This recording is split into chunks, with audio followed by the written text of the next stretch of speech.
Selamat tengah hari dan salam sejahtera Berita Tulis Tengah Hari bersama saya Cornelius Hujan. Kita mulakan dengan perkembangan ini. Masyarakat diseru agar terus menghargai sejarah, nilai budaya dan erti sebenar Tuak yang semakin lama menjadi warisan serta identiti masyarakat Dayak dan Sarawak. Timbalan Menteri Belia Sukan dan Pembangunan Usahawan Sarawak Datuk Gero Rentap Jabu menyifatkan Tuak kini bukan sekadar minuman tradisional, malah menjadi aset dan ikon yang mencerminkan keunikan Sarawak. Gerald memaklumkan perkembangan industri berasaskan minuman warisan itu yang semakin memberangsangkan termasuk penglibatan golongan muda dan pengusaha tempatan membuktikan ia terus mendapat sokongan serta semakin dikenali di peringkat antarabangsa. I'm very happy that we have the Tuak Festival here in 2026.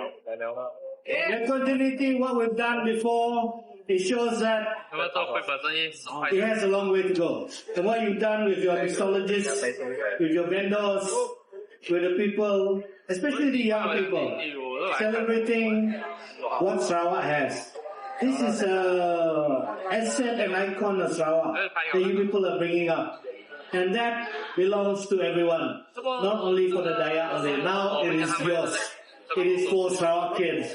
Tuak is ours. Gerald ditemui ketika merasmikan Majlis Penutupan Festival Tuak Borneo atau BTF 2026 di Kuching pada Ahad. Beliau turut menyeru pengusaha agar terus berinovasi dengan memperkenalkan lebih banyak variasi dan jenama baru bagi memastikan minuman warisan itu kekal relevan serta berdaya saing menembusi pasaran yang lebih luas. Festival Tuak Borneo 2026 yang berlangsung selama 3 hari melabuhkan tirainya dengan mencatat lebih 15,000 pengunjung sepanjang 2 hari pertama, manakala kehadiran pada hari terakhir dijangka mencecah 20,000 orang. Sebanyak 108 gerai menawarkan pelbagai makanan dan minuman termasuk 40 jenama yang menampilkan lebih 100 variasi minuman warisan tersebut. Festival itu turut menarik kehadiran pelawat dari Australia, Thailand, United Kingdom serta pelbagai negeri di semenanjung Malaysia. Program kolaborasi strategi Kerja Raya Malaysia mampu menyadukan kerajaan persekutuan dan kerajaan negeri dalam matlamat membina infrastruktur yang berkualiti, mampan dan memberi manfaat kepada rakyat. Program yang diadakan secara tahunan itu berjaya menghimpunkan sinergi antara pelbagai agensi persekutuan dan negeri bagi membincangkan isu utama dan hala tuju pembangunan infrastruktur negara. Menteri Kerja Raya Datuk Seri Alexander Nantalinggi berkata, kerjasama antara kerajaan, persekutuan dan negeri berkembang melangkaui pelaksanaan projek dengan membina kapasiti, melahirkan lebih ramai jurutera digital, memperkukuhkan TVET, memperluaskan penggunaan teknologi pintar serta menjadikan Sabah dan Sarawak sebagai antara peneraju pembangunan infrastruktur pintar di rantau ini. Beliau percaya Borneo mampu menjadi makmal terbaik negara bagi inovasi infrastruktur masa hadapan. Betapa pentingnya kolaborasi ini kita buat sebab baik di Sabah, di Sarawak, malah di Semenanjung juga kita banyak program dilaksanakan melalui JKR, ya, JKR sebagai agensi pelaksanaan utama di negara kita di dalam bidang pembinaan dan sebagainya. Di Sarawak, di Sabah ini berbilion-bilion projek dilaksanakan, juga di Sarawak yang besar, Sarawak Pen Borneo Sarawak Sabah lah. Sama-sama ada Pen Borneo dan juga jalan-jalan yang lain, bangunan-bangunan yang lain yang dilaksanakan oleh JKR, baik JKR Malaysia ataupun JKR Sabah. Jadi banyak isu selama ini kita tidak boleh menafikan bahawa ada kekangan dalam koordinasi kita, maka ia jadi punca kelewatan projek-projek itu disiapkan. Beliau ditemui selepas merasmikan program kolaborasi strategik Kerja Raya Malaysia tahun 2026 di Kota Kinabalu pada Ahad. Pada program berkenaan, beliau menyaksikan 2 majlis menandatangani memorandum persefahaman iaitu penggunaan premis Kerajaan Negeri Sabah dan Sarawak bagi penubuhan makmal MyBIM dan Deklarasi Data Aset Jalan atau DDJ. Sementara itu tambahnya setiap kementerian, jabatan, agensi teknikal, syarikat utiliti serta pihak berkepentingan perlu meninggalkan mentaliti bekerja secara silo. Kita menegaskan kepada kesemua agensi JKR Sarawak, Sabah, Malaysia ini, kita mencari jalan untuk menangani masalah. Apabila kita dapat menangani masalah, kita dapat bergerak dengan lebih cekap, lebih sehaluan, lebih bersamalah.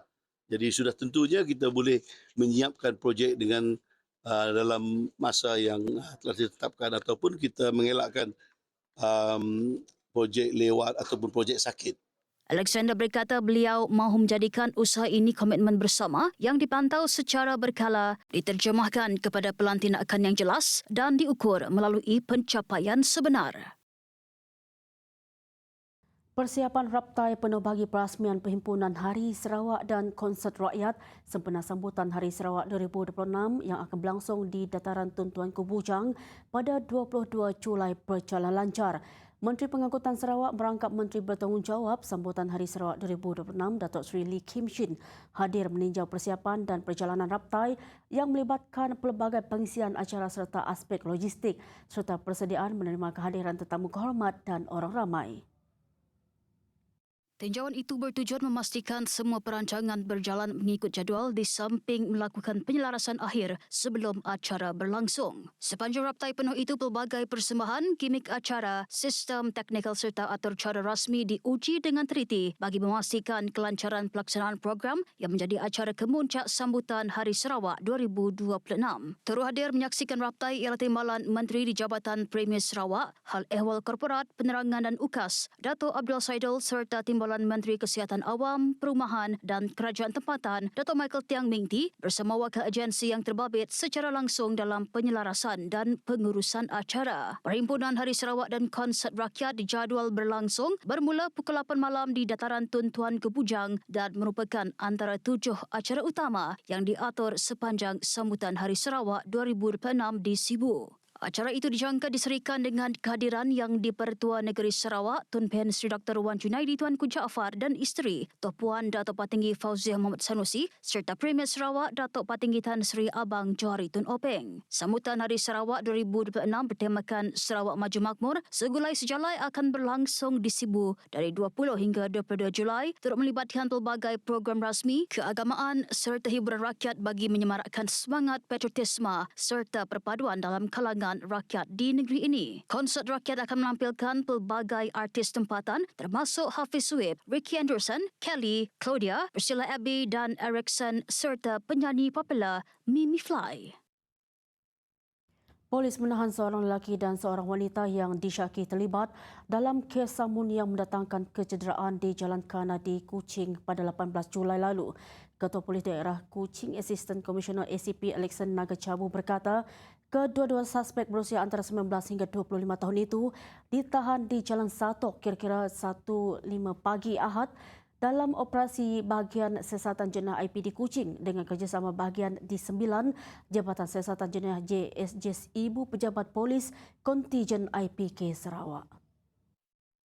Kedua-dua suspek direman selama 5 hari bagi membantu siasatan. Katanya kes disiasat mengikut Seksyen 394 Kanun Keseksaan memperuntukkan hukuman penjara sehingga 20 tahun serta boleh dikenakan denda atau sebatan jika disabitkan kesalahan. Orang ramai yang mempunyai maklumat berkaitan kejadian diminta menghubungi bilik gerakan IP di Kuching di talian yang tertera. Sedikit perkembangan antarabangsa, seorang disahkan maut manakala 18 lagi masih hilang selepas bot penumpang Nurul Salsa karam di perairan barat Pulau Polasi, Kepulauan Salayar, Sulawesi Selatan. Memasuki hari kelima operasi mencari dan menyelamat SAR, seramai 59 mangsa berjaya ditemukan dalam keadaan selamat selepas usaha pencarian diperhebat meliputi kawasan seluas 1,305 batu nautika persegi meskipun berdepan keadaan laut bergelora dengan ombak setinggi 2 hingga 3 meter. David Andreas ada laporannya.